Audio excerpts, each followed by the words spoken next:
diabétiques. On se retrouve aujourd'hui pour une recette de pad thai revisitée. Elle a été conçue par une diététicienne nutritionniste et se veut simple et facile à réaliser. Pour une recette du coup pour 4 personnes, vous aurez besoin de nouilles soba, carottes que l'on va râper, poireaux, poulet, de pousses de soja, de cacahuètes concassées, d'ail, de sauce soja salée, de gingembre, de coriandre, poivre et sel. C'est parti!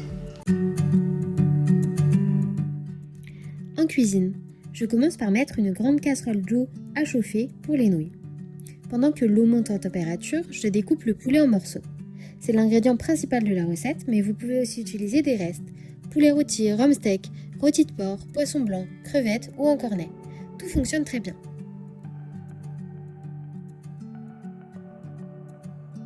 J'attaque ensuite les légumes. Je coupe les poireaux, puis j'épluche et je râpe les carottes.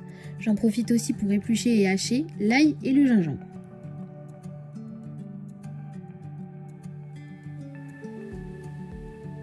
Lorsque l'eau bout, j'ajoute les nouilles.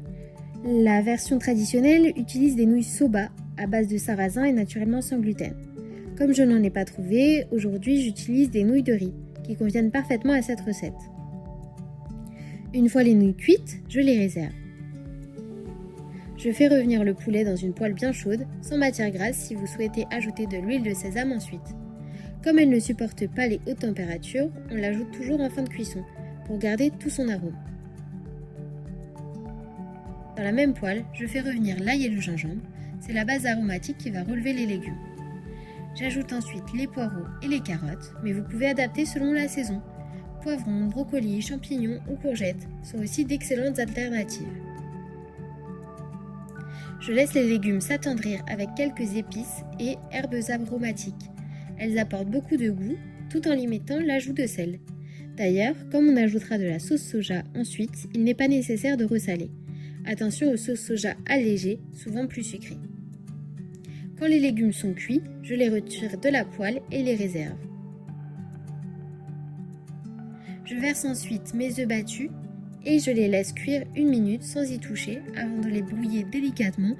Ils apportent du moelleux et enrichissent le plat.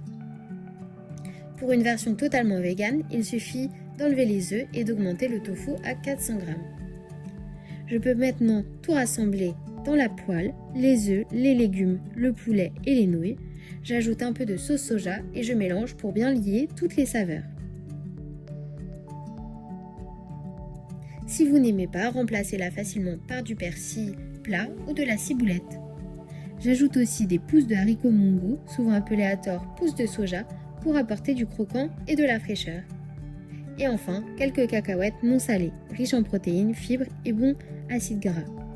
Une petite poignée suffit pour apporter du croquant.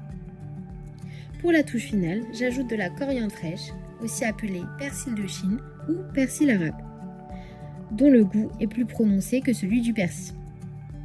Et voilà, un pad thai revisité, équilibré, parfumé et parfait pour un déjeuner complet. Servez-le avec un laitage et un fruit cru pour terminer le repas. Bon appétit!